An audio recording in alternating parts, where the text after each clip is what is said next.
Welcome to the Schluter Systems Tips and Tricks video series.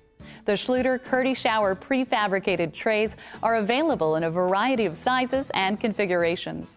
However, the tray dimensions may not match the dimensions of your shower compartment, or the waistline may not align with the shower tray opening. These conditions can be addressed by cutting the tray, extending it with dry pack mortar, or both.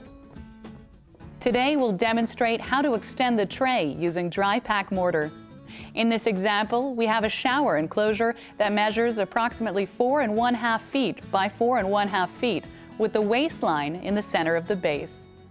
This is slightly larger than the 48-inch by 48-inch shower tray. Dry fit the shower tray so that the drain openings in the tray and on the floor are aligned. Mark the floor around the tray to guide the thin-set mortar application. The tray and curb are installed as usual. Now we'll mix a batch of dry pack mortar to fill the remainder of the shower base. Please see how to achieve a proper dry pack mortar consistency tips, tricks, and FAQ video for more information. Place the mortar in the remaining areas and tamp it with a wood float such that it is higher than the surface of the shower tray. Using the tray as a guide, remove the excess mortar to produce a smooth transition and maintain the slope of the tray. Typically, the mortar is left overnight to set.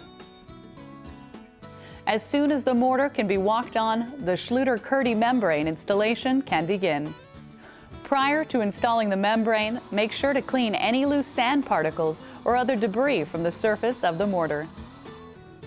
The KERDI is installed as usual over the entire surface. I hope this tip helps the next time you are looking to extend a Schluter KERDI-SHOWER prefabricated tray. Thanks for joining us today.